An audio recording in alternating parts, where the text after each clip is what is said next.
ሰላም ሰላም ውድ የአዳይ አካዳሚ ቤተሰቦች እንኳን ወደ ሰላም በሰላም መጣችሁ። ዛሬም እጅግ አስፈላጊ ትምህርት ይዤላችሁ መጥቻለሁ ማለት ነው። እንዴት በቀላሉ እንግሊዘኛ ማንበብ መጻፍ እንችላለን የሚለውን ትምህርት ይዤላችሁ መጥቻለሁ ማለት ነው። እንዴት አናባቢዎችን አውቀን ድምጻቸውን ባጭርና በረጅም ድምጻቸውን አውቀን እንዴት ነው ቃላቶችን እያጣመርን ማንበብ መጻፍ የምንችለው የሚለውን ትምህርት ይዤላችሁ መጥቻለሁ ማለት ነው። ስለዚህ ቪዲዮውን ሳትሰለቹ እስከ መጨረሻው ማየት ይኖርባችኋል። እንዲሁም ኦንላይን ለመማር ፈልጉ ቤተሰቦች በማንኛውም ሰዓት በመደወል አማርኛም ሆነ እንግሊዘኛ፣ ሂሳብ እንዲሁም ሌሎችን ትምህርት እያስተማረ ስለምንገኝ በፈለጋችሁ ሰዓት ደውላችሁ መማር መከታተል ትችላላችሁ ማለት ነው። አሁን ቀጥታ ወደ ትምህርቱ እንሄዳለን ማለት ነው። መጀመሪያ ምን ማወቅ አለብን? መጀመሪያ አናባቢዎቹን ማወቅ አለብን። አናባቢዎቹ 5 እንደሆኑ እናውቃለን ግን እንዴት ማንበብ እንደምንችል ስንት አይነት ድምጽ እንዳላቸው የሚለውን ስላላወቅን ነው አንዳንዶቻችን ማንበብ የምንቸገረው መጻፍ የምንቸገረው ማለት ነው። ስለዚህ በዋናነት 5 ብቻ መሆናቸው ማወቅ ሳይሆን ምን ማወቅ አለብን? ድምጻቸው በአጭርና በረጅም ድምጽ እንዴት ማንበብ እንችላለን የሚለውን ትምህርት በደንብ ማየት ይኖርባቸዋል ማለት ነው። ስለዚህ እዚህ ጋር አሁን እሱን ለማሳያችሁ ሾርት ቫውል አንድ ሎንግ ቫውል ብለን እንጠራቸዋለን ማለት ነው። አጭር ድምጽና ረጅም ድምጽ ብለን እንጠራቸዋለን ማለት ነው። አጭር ድምጽ የምንላቸው ለምሳሌ ኤ እንደ አ ሲነበብ፣ ኢ እንደ ኤ ሲነበብ፣ አይ እንደ ኢ ሲነበብ፣ ኦ እንደ አ እንደ ኦ ይነበባል፣ ዩ እንደ ኡ እና እንደ አ ይነበባል ነው አጭር ድምጽ እንለዋለን።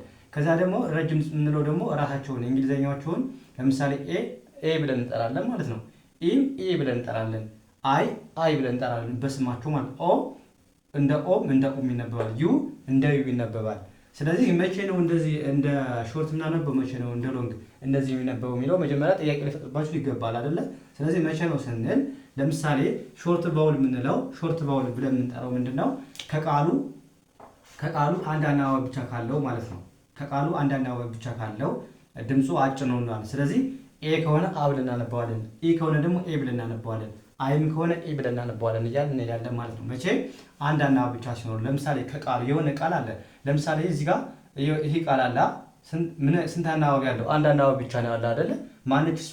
አይ ብቻ ነች። ስለዚህ በዚህ ታይም ምንድነው እንለዋለን? ድምጹን ሾርት ነው ወይም አጭር ድምጽ ነው ያለው እንለዋለን። ስለዚህ በዚህ ታይም ሾርት ቫውል ወይም አንድ አናባቢ ብቻ ካለው ሾርት ቫውል እንለዋለን። ስለዚህ አሁን ለምሳሌ እዚህ ጋር አይ ምን አይነት ድምጽ አለው? እዚህ ጋር ሾርት ቫውል ሲሆን ወይም እሱ ብቻውን ሲሆን ብያችኋለሁ ኢ የሚል ድምጽ አለው ማለት ነው። ሌሎቹም እንደዚሁ ለምሳሌ ኢ የሰራሁት የት አለ? ለምሳሌ በኢ የሰራሁት ካለ ላሳያችሁ። ሬድ አሁን ለምሳሌ ቺ ኢ አለቻ ስንት አናባቢ ናት? እሷ ብቻዋን ነች ያለችዋ። ብቻዋን ስትሆን ምን ብለን እናነባሃለን? እንደ ኤ እናነባሃለን ማለት ነው። ልክ አሁን ቺ ኤ ብለን እናነባሃለን፣ እንደ ኢ አናነባትም ማለት ነው። ያ በተመሳሳይ ደግሞ አሁን እዚህ ጋር አሁንም ኦ ብቻውን ከሆነ እንደ ኦ እናነባዋለን፣ እንደ አም እናነባዋለን ማለት ነው። ዩም እንደ ኡም ይነበባል፣ እንደ እም ይነበባል ማለት ነው። መቼ? ብቻውን ሲሆን ሌላ አናባቢ ከጎኑ ሳይኖር። እዚህ ጋር ደግሞ ከጎናቸው ለምሳሌ ኤ አለች። ኤ ለምሳሌ ታለች በኤ የተሰራ ነው። አሁን ለምሳሌ እዚህ ጋር ኤ አለች፣ አናባቢ ኤ አለች፣ ከዛ አይ አለች። ስንት አናባቢ አለች? ሁለት አናባቢዎች አሉ። ስለዚህ ሁለት አናባቢዎች በሚኖሩበት ሰዓት ኤ ምን አይነት ድምጽ አላት ማለት ነው? የራሷን እንግሊዘኛዋን ኤ ብለን እንጠራታለን ማለት ነው። ኤ የሚል ድምጽ አላት ማለት ነው። ኤ የሚል ድምጽ አላት። ስለዚህ ኤም በተመሳይ ሁለት ወይም ከዛ በላይ አናባቢ ከጎኗ ለምሳሌ በኢ የሰራ ነው የለም እንደ በኢ የሰራ ነው በረጅም በኢ የሰራ ነው የለም መሰል እዚህ ጋር ይኸውና አሁን ለምሳሌ ኢ አለች ደግሞ ሌላ ኢ አለች። ስለዚህ ሎንግ ነው ድምፁ። ምን አይነት ድምጽ አላት ማለት ነው? ኢ ብለን እንጠራታለን። ኤ ብለን አንጠራትም። ኤ ብለን የምንጠራት ብቻዋን ስትሆን አሁን ብቻዋን ስለሆነች ኤ ብለን እንጠራታለን ማለት ነው። ለዛ ነው ሎንግ ያልኳችሁ። ሾርት ሲሆን በቃ እቺን ያዙ። እንደ አ እንደ ኤ እንደ ኢ እንደ ኦም እንደ አም ዩ እንደ ኡም እንደ አም ይነበባሉ። በሎንግ ደግሞ ራሳቸውን እንግሊዘኛቸውን ነው የምንጠራቸው። ኤ ከሆነች ኤ፣ ኢ ከሆነች ኢ፣ አይ ከሆነች አይ፣ ኦ ከሆነ ኡ፣ ዩ ከሆነ ዩ ብለን ነው የምንጠራው ማለት ነው በቀላሉ። ስለዚህ በዚህ መልኩ መያዝ አለባችሁ ስታነቡ ማለት ነው። አሁን ቃላቶችን እያጣመርን ስናነብ በደንብ ይገባችኋል ማለት ነው። ስለዚህ ምንድነው ማወቅ ያለባችሁ? እነዚህም ብቻ ነው ማወቅ ያለባችሁ ማለት ነው። ስለዚህ በቀላሉ እናነባለን። አሁን ስናነበው በደንብ ይገባችኋል ማለት ነው።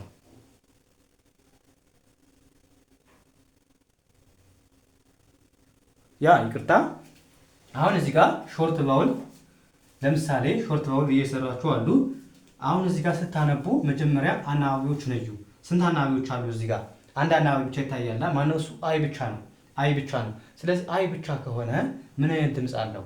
አይ ብቻ ሲሆን ምን ብያችኋለሁ? እዚህ ጋር ኤ የሚል ድምጽ አለው ብያችኋለሁ። ኤ የሚል ድምጽ አለው። ስለዚህ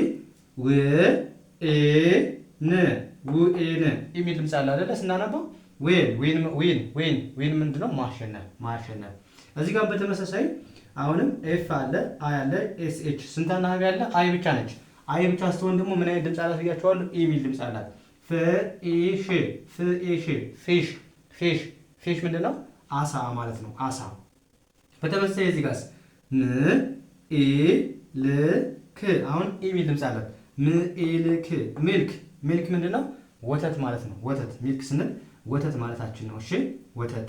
እዚህ ጋርስ አሁን በተመሳሳይ ሲኤች አይ ባለ ቺ ነው ምንድነው? ቺ ኢ የሚል ብላ ቺ ስትሉ ኢ የሚል ድምፅ አለ መጨረሻ ላይ ቺ ኤን ን ቺ ን ቺን አገጭ አገጭ ማለት ነው። ቺን ማለት እዚህ ጋርስ ስ ስ ት ኤ ሁለቱንም ኤል ል ስቴል ስቴል ስቴል ስቴል ስቴል ምንድነው? እስካሁን ወይም ገና አሁን ስንል ስቲል እስካሁን አለ ወይም ስቲል ነው እንዳለ አሁንም እያልን ማለት ወይም እስካሁን ለማለት እንጠቀመዋለን ማለት ነው።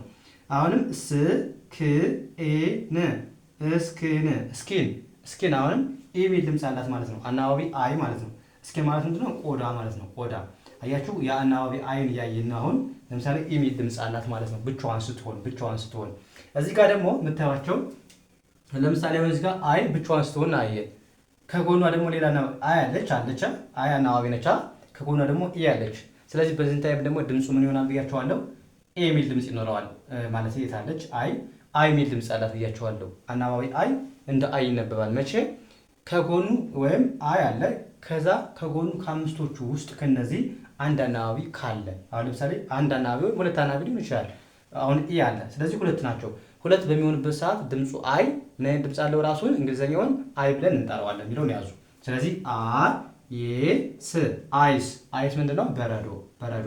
እዚህ ጋር በተመሳሳይ አይ አለች ሌላ ኢ አለች። ስለዚህ አይ አሁን ምን አይነት ድምፅ አላት? አይ የሚል ድምፅ አላት ማለት ነው። ኢ የሚል ድምፅ የላትም። እዚህ ጋር ግን ብቻዋን ስለሆነች ኢ የሚል ድምፅ አላት። ለዛ ነው እንደ ኢ ትነበባለች። እዚህ ጋር ደግሞ እንደ አይ ነው የምትነበብ ሎንግ ስለሆነ። ሎንግ ማለት ሁለት ወይም ከዛ በላይ አናባቢ ካለው ከቃሉ። ስለዚህ እዚህ ጋር እንደምታዩት ሁለት አለ ማለት ነው። አይ አለ ኢ አለ። ስለዚህ አይ እንደ አይ እናነበዋለን። ፍ ፋይቭ ምንድነው? 5 ቁጥር ማለት ነው። በተመሳሳይ እዚህ ጋርም ታይም አናባቢ ኢ መጨረሻ ስትመጣ አትነበብም። እሺ እንዲሁ ነው የምትጻፈው። ታይም ምንድነው? ጊዜ ማለት ነው እንደምታውቁት። እዚህ ጋር በተመሳሳይ አሁን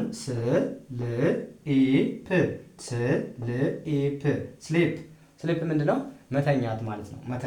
መተኛት አያችሁ። አሁን ኢ የሚል ድምፅ አላት አይደለ? አናባቢ ኢ ለምን ይኸው ኢ አናባቢ ኢ ሁለት ወይም ከዛ በላይ አናባቢ ሲኖር ወይም ሎንግ ሲሆን ኢ የሚል ድምፅ አላት ማለት ነው። ብቻዋን ስትሆን ደግሞ እንደ ኤ ነው የምናነባት። አሁን እዚህ ጋር ብቻዋን አይደለችም፣ ሌላ ኢ ያለች ከጎኗ። ስለዚህ ሎንግ ነው፣ እንደ ኤ አናነባትም። እንደ ኤ የምናነባት ወይ እዚህ ጋር ለምሳሌ ስታነቡት አሁን እዚህ ጋር ርኤድ ነው የምትሉት። ኤ የሚል ድምፅ ያለው ለምን? ብቻውን ስለሆነች። አናባቢ ኢ ከጎኗ ሌላ አናባቢ ስለሌለ እንደ ኤ ያነበብናት ማለት ነው። እንዲገባችሁ ብዬ ነው እዚህ ጋር እንትን ሄድኩባችሁ። ስለዚህ እዚህ ጋር እንደ ኢ ነው የምናነበው፣ እንደ ኤ አናነበው። ለምን? ሁለት ናቸው አናባቢዎች። ሁለት ከሆኑ ደግሞ ሎንግ ነው ድምፁ። ሎንግ ከሆኑ ደግሞ ኤ ምን አይነት ድምፅ አላት ማለት ኤ ምን አይነት ድምፅ አላት ማለት ነው? ኤ የሚል ድምፅ ስላላት። ስለዚህ ስሊፕ ምንድነው? መተኛት። እዚህ ጋር ደግሞ FAIR ስንት አናባቢ ያለ እዚህ ጋር ስታዩ AI ሁለት አሉ አይደል? ሁለት ከሆኑ ሎንግ ነው ማለት ነው። ስለዚህ ኤ ምን ብለን እናነበው ነው? እዚህ ጋር እንደ አ ነው ወይስ እንደ ኤ ነው የምናነበው? እንደምን ነው የምናነበው? እንደ አ ነው የምናነበው። ለምን ካላችሁ ማለት እንደ ኤ ነው የምናነበው። ለምን ካላችሁ ሁለት ናቸው። AI ሁለት ከሆኑ አይ ወይም ሎንግ ነው እንለዋለን። ሎንግ ድምፅ አለው እንለዋለን። ስለዚህ ኤ ብቻውን ሁለት ወይም ከዛ በላይ አናባቢ ወይም ከጎኑ ሌላ አናባቢ ካለው እንደምን ይነበባል ብያችኋለሁ። ራሱን እንግሊዘኛውን ኤ ብላችሁ ትጠራላችሁ ብያችኋለሁ። ስለዚህ እዚህ ጋርም ከጎኑ ሌላ አናባቢ ስላለ ኤ የሚል ድምፅ አለው ማለት ነው። አ የሚል ድምፅ ብቻውን ሲሆን ብቻ ነው። ለምሳሌ ኤ ብቻውን ከሆነ አሁን ለምሳሌ እዚህ ጋር አይ ባይኖር ኑሮ ፍአር ነበር። አይ ባይኖር ኑሮ ሌላ አናባቢ ከጎኑ ባይኖር ኤ እንደ አ እናነበው ነበር። እዚህ ጋር ግን ሁለት ስለሆኑ እንደ ኤ ያነበብ ነው ማለት ነው። ስለዚህ ፌር ማለት ፍትሃዊ፣ ትክክለኛ ለማለት ስንፈልግ ፌር እንላለን ማለት ነው። እዚህ ጋር አሁንም በተመሳሳይ ሜል ምንድነው? ወንድ ማለት ነው። ሜል ማለት ወንድ ማለት ነው። እሺ ስለዚህ ስታነቡት አሁን እዚህ ጋር ኤ የሚል ድምፅ አለ። ለምን? ሌላ አናባቢ ከጎኑ ስላለ። ባይኖር ኑሮች ኤ ባትኖር ኑሮ እንደ አ እናነባት ነበር፣ እንል ነበር። እዚህ ጋር ግን ኤ የሚል ድምፅ አላት ማለት ለምን? ሁለት ስለሆኑ አናባቢዎቹ ማለት ነው። ያ እዚህ ጋርስ አሁን በተመሳሳይ ፕ ልኢፕ አይ ኢ የሚል ድምፅ ነው ያላት። ይኸው አናባቢ አይ ኤ የሚል ድምፅ አላት ብቻዋን ስትሆን ልኢፕ ሌላ ከጎኗ ስለ ሊፕ ብለናል። ሊፕ ማለት ከንፈር። እዚህ ጋር ኤ ህ አ ንንድ ህ አንድ አያቸው። እዚህ ጋር አ የሚል ድምፅ አለው ኤ ለምን ብቻውን ነዋ። ሌላ አናባቢ የለም። እችም ተነባቢ ነች፣ እቻ አናባቢ ነች፣ እች ብቻ ናት። ኤንም ተነባቢ ነው፣ ዲም ተነባቢ ነው። ለዛ ነው እንደ አ ያነበብ ነው። ብቻውን ሲሆን ሾርት ድምፅ አለው እንላለን። ስለዚህ አ ኤ እንደ አ ይነበባል ማለት ነው። ስለዚህ ህ አንንድ ሃንድ ሃንድ ማለት እጅ ማለት ነው። እዚህ ጋር በተመሳሳይ ስ ኢ ን ግ ሲንግ ሲንግ አይ ብቻዋን ስለሆነች እንደ ኢ ነው የምናነባት። ስለዚህ ሲንግ ሲንግ ማለት ምንድነው? መዘመር ማለት ነው። እዚህ ጋር በተመሳሳይ ኤ አሁን ኤ ብቻ አናባቢ አይደለ? ኤ ብቻ ከሆነች ደግሞ እንደምናምን ብያችኋለሁ እንደ አ። ስለዚህ ብልአክ ብልአክ ብላክ ብላክ ብላክ ማለት ጥቁር ማለት ነው። ጥቁር አያችሁ፣ ኤ የሚል ድምፅ የለውም፣ አ የሚል ድምፅ ነው ያለው ብቻውን ስለሆነ። እዚህ ጋር አይ ብቻዋን ነች። አይ ብቻዋን ሲሆን ደግሞ እንደምን የምታነቡት እያችኋለሁ እንደ ኢ። ስለዚህ ግኢፍት ግኢፍት ጊፍት ጊፍት ምንድነው? ስጦታ ማለት ነው። ያ እዚህ ጋር ደግሞ ማነች? ኢ ብቻ ነች። ኢ ብቻ ስትሆን ደግሞ እንደምን አንብያችኋለሁ እንደ ኤ አንብያችኋለሁ ሾርት ስለሆነ። ስለዚህ ርኤድ ርኤድ ሬድ ሬድ ምንድነው? ቀይ ማለት ነው። ቀይ።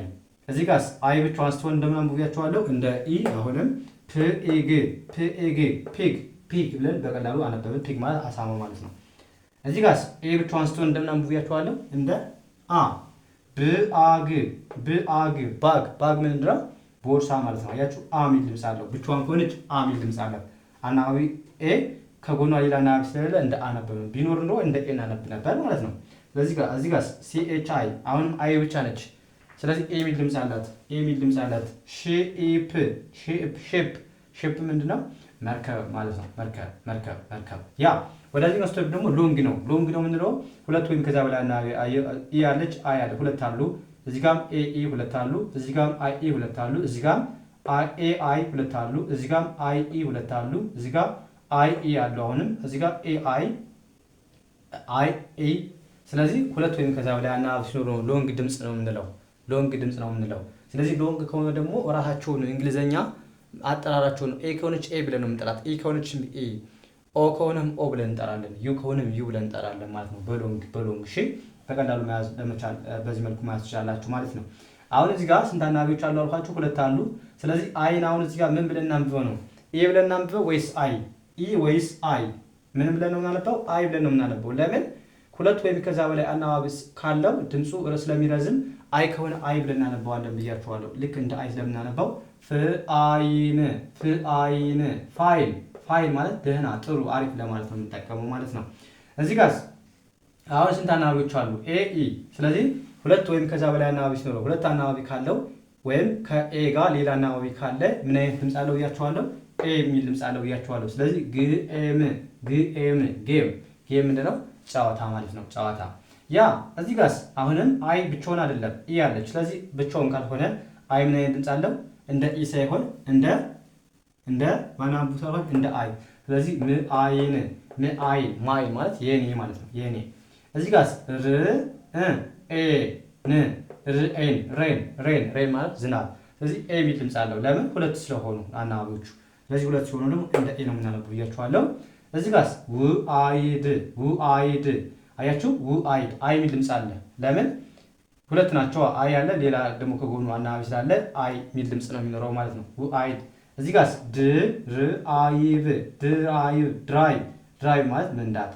እዚህ ጋር ትሬን ትሬን ማለት ባቡር ማለት ነው። ባቡር። እዚህ ጋር ዋይዝ ዋይዝ ዋይዝ ማለት ጥበበኛ ማለት ነው። እዚህ ጋር ፍኦም ፍኦም ሆም ሆም ማለት ቤት። እዚህ ጋር ደግሞ ምን ያህል ፍአይል ፍአይል ሰነድ ስላችሁ አይ የሚል ድምፅ አላት። ፍአይል ሰነድ ሰነድ ፋይል ፋይል ብለን በቀላሉ ማንበብ እንችላለን ማለት ነው። ስለዚህ በዚህ መልኩ ማንበብ ትችላላችሁ ማለት ነው። በአጭሩ ቀን እንግሊዘኛ ማንበብ ትችላላችሁ በእርግጠኝነት ማለት ነው። በዚህ መልኩ ከተረዳችሁ አናባቢዎቹን ድምፃቸውን በዚህ መልኩ ማወቅ ከቻላችሁ በእርግጠኝነት በአጭር ቀን ውስጥ እንግሊዘኛችሁ አሪፍ ይሆናል። በቀላሉ መጻፍ ማንበብ ትችላላችሁ ማለት ነው። ስለዚህ በቀላሉ እነዚህ ማወቅ አለባችሁ ማለት ነው። በዋናነት እነዚህ አናባቢዎቹን ብቻ በአጭርና በረጅም ውስጥ እንዴት እንደሚነበቡ ብቻ ትይዛላችሁ። ከዛ አጣምሮ ማንበቡ በጣም ቀላል ነው የሚሆነው ማለት ነው። ስለዚህ ገብታችሁ ሁሉንም ቪዲዮዎች ማየት ትችላላችሁ። ለምሳሌ ተነባቢና አናባቢ እንዴት ነው የምናውቀው? ለምሳሌ አምስቶቹ ተነባቢ ምን አይነት ድምፅ አላቸው ለብቻቸው፣ ተነባቢዎች ለብቻቸው ምን አይነት ድምፅ አላቸው የሚለውን ስለሰራው ገብታችሁ ማየት ትችላላችሁ ማለት ነው። ከዛ ይህን ከማየታችሁ በፊት ማለት ነው እንዲገባችሁ። ስለዚህ በዚህ መልኩ ተለማመዱ። ዛሬ በደንብ እነዚህ ትንሽ ሂንት አግኝታችሁ እንደምትሄዱ ምንም አልጠራጠርም ማለት ነው። ስለዚህ በዚህ መልኩ ተለማመዱ እና ደግሞ ለበለጠ ከመሰረቱ መማር የምትፈልጉ ቤተሰቦች በማንኛውም ሰዓት በመደወል አማርኛም ሆነ እንግሊዝኛ፣ ሂሳብ እንዲሁም ሌሎችን ትምህርትም እያስተማርን ስለምንገኝ በፈለጋችሁ ሰዓት ደውላችሁ መማር መካተል ትችላላችሁ ማለት ነው። ስለዚህ የዛሬ ክፍላችን እዚህ ጋር እናበቃለን። ቀጣይ በሌላ ትምህርት እስከምንገናኝ መልካም ጊዜ የሚውላችሁ። ሰላም ሁኑልኝ።